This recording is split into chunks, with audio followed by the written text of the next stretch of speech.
All right.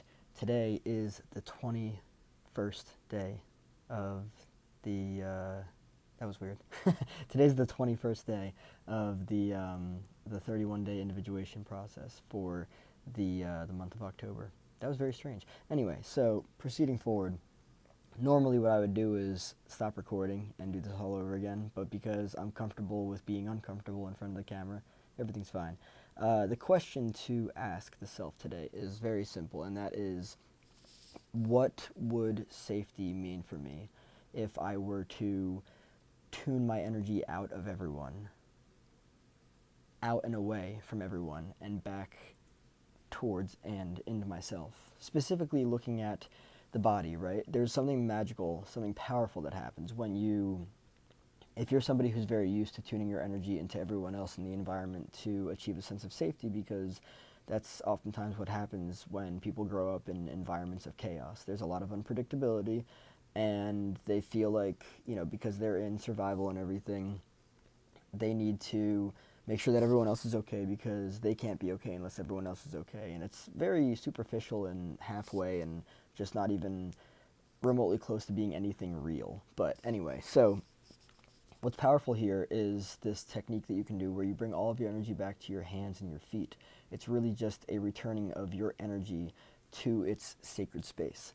The very reason that your energy ever left that sacred space is because it was basically taught a belief that this is not safe and that safety is somewhere else out there, externalized, right? And so ultimately that becomes an issue. And you can create your own safety separate from what everyone else is doing, right?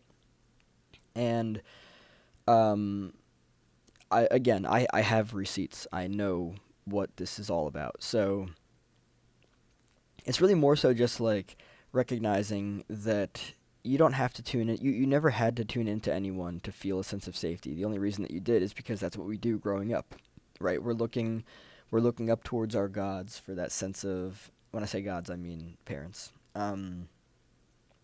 We're looking up towards them for a sense of direction, right?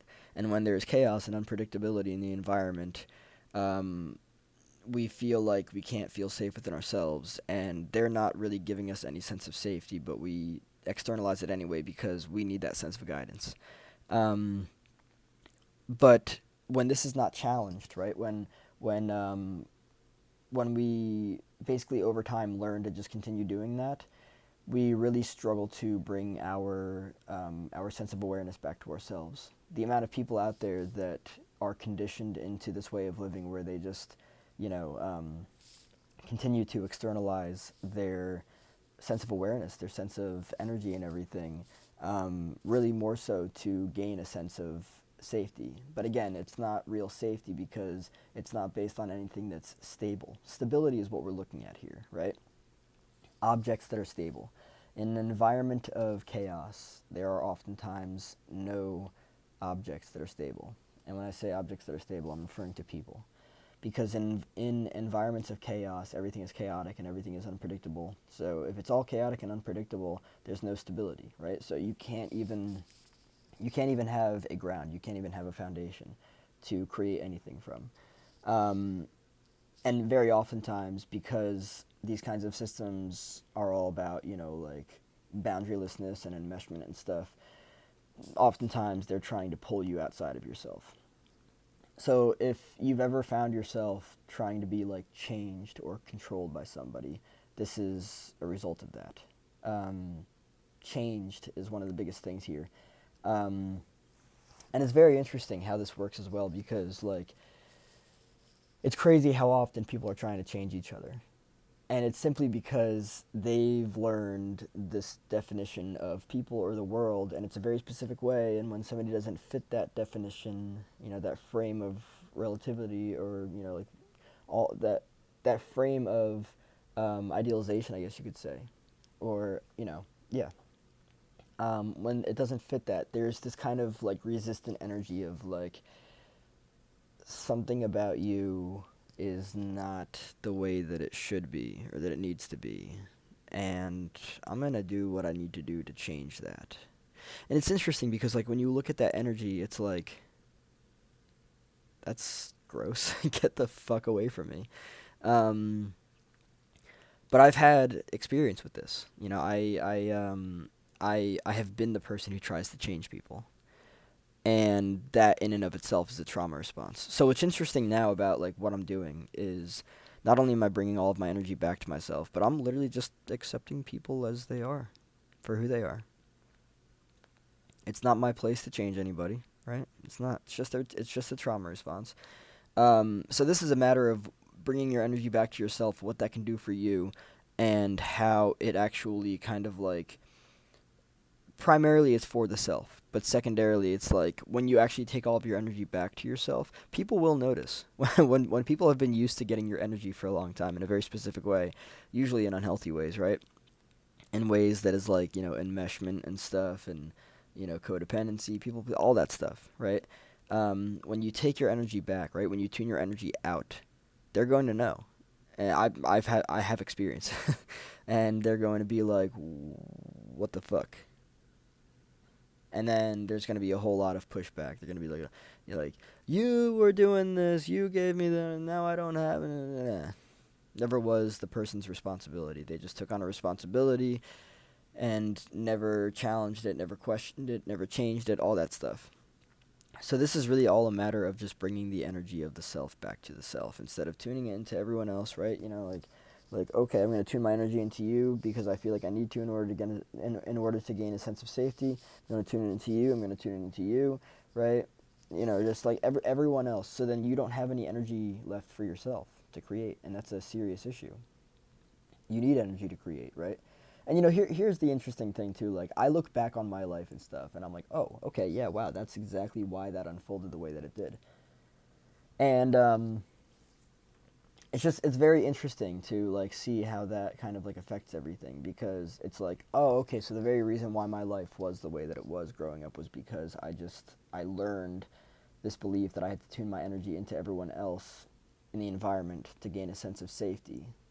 False safety, of course, but I never needed to do that. I was just looking for a sense of guidance, and I didn't have any stable objects to provide me with that sense of guidance in a healthy way. So therefore, I was conditioned into being so enmeshed and so over involved in everyone else's shit. Like, it's very interesting. I'm looking at this now, and here's what I have to say about all this stuff. What I've learned is that a lot of people are labeled things, right? It doesn't matter what it is. They have personality disorders. I don't like to say have. They are labeled with personality disorders, anxiety disorders, depressive disorders, all these kinds of things, right? The bottom line, though, foundationally to all of this stuff is defense mechanisms, right? And the very reason that people are the way that they are is because they have defense mechanisms. You can label people with anything you want to. Underneath that label is all the defense mechanisms. And that's the important way to look at this. So, yeah, it's very interesting to realize that, like, okay, so say for instance, a defense mechanism is to tune your energy into people in the environment, right? To gain a sense of safety. You're defending yourself against, so it's really a matter of the superego, the ego, and the id. The ego is trying to balance everything out. The superego and the ego, the superego and the id are like at war with each other. And there's basically the reason why defense mechanisms are taking place is because of that. There's this necessary balance that's trying to be created, and it's very interesting. But like, like say for instance, trying to change somebody, right? Maybe for instance, you were told you were told by somebody that the world was going to look like this or that, or that people were going to look like this or that, or things were going to be like this or that, right? And then when you meet a person or multiple people that challenge that or show you that that wasn't true, you might actually try to like oh, wait a second, I was taught that it was supposed to be that way, not this way. What the fuck is going on here? Okay, it looks like I got to do something about it. And then so then that action, that going about actually doing something about it, is like a defense mechanism, because you're trying to defend your ego idea of what this is supposed to be or what that's supposed to be, and it's not adding up. So then you're like, I got to change it, right? And it's just funny because when you stop doing that, like for instance, there's this quote, I don't remember exactly how it goes, but it's by Ram Dass, and the quote is all about like going into a forest, right? You see all these trees and everything. They've got all these different shapes and like bend these different ways and everything. And it's like if you can learn to look at if you can learn to look at trees in the forest and just accept them as they are, and then also learn to look at people and just accept them as they are, life gets rad, you know? Like, we don't need to do a lot of the things that we think we need to do. This thing is just conditioned and on autopilot, and it's just driving us to do a bunch of things that are really unnecessary, you know? Um, I would argue that there is kind of like an issue with like learning a belief that something or someone is supposed to be a certain way, and if it's not that, that you need to do something about it. Whoever told you that you need to do something about it, for starters, could be, you know, your parents, could be your gods, could be religion, right? I would 100% challenge that rhetoric, because I don't believe that anything. I mean, don't get me wrong. Like, there are terrible things. There are bad things happening on the planet. I'm well aware of that. I don't lose my optimistic outlook. Um, you don't have to have me turn on the news to know that there are things happening, right? But like, whoever it was that told you that you need to do something about it, right? Like, or you know, just do something about the way that someone is, or the way that something is. Like, it's so interesting. It's so interesting to look at it from afar. So basically, what I'm trying to say here is that there are tremendous benefits from tuning out your energy from somebody and tuning it back into the self. Um, and you know, like we look at like pop culture, for instance, right? The amount of people that are completely distracted from their lives, that are just obsessed with other people's lives. Yeah, not healthy at all. Not healthy at all. Um, People are very avoidant very oftentimes. They you know, they and here's the other thing too, right? I can look at that and I can be like, okay, I accept it. You know, I accept them as they are. They'll do as they do with their life, and that's it, right? And then it's like, well, what if they don't do anything about their lives? They need to. Okay, then they don't. I think what I'm getting at now is like stepping into neutrality and then stepping further back into myself with, you know, joy, with, you know, elevated emotions, joy, like love for myself and life. And it's so interesting. It's so interesting how things change. When we take our energy back from people. The only reason, well, I would argue one of the reasons why people are hesitant to change is because there's resistance that's created when somebody tries to change someone. People are far less likely, especially when they're not looking to change, people are far less likely to change. Let me say that one more time. Especially when they're not looking to change, people are far less likely to change if you try to change them. It's going to create this energy of resistance, and they're going to be like, go away. Get the fuck away from me. Leave, right? And that's just the way that it is. So, overall, in terms of developing a sense of safety, what would a genuine sense of safety look like for me if I were to tune out my energy from other people, bring it back to myself, and tune it within myself? Specifically, not just like, you know, like the mind and everything, but like the body, like actually bringing your energy and your awareness to your hands, your fingers, your feet, and everything.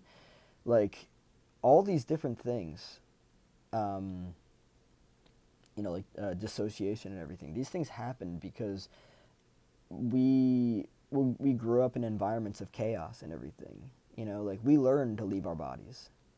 like like at one point, at multiple points, like it was just like a matter of nope, right? Or like nope, like just get out, and then, you know, we dissociated and everything, and now it's really just a matter of bringing that energy back to ourselves. We not only did we dissociate, but we also like just got so caught up in everyone else's energy and stuff, and we derived our sense of safety from that. So now it's just a returning back to home, back to authenticity, back to the body, back to the fingers, back to the sensations of the body, the feet, the toes, all that stuff.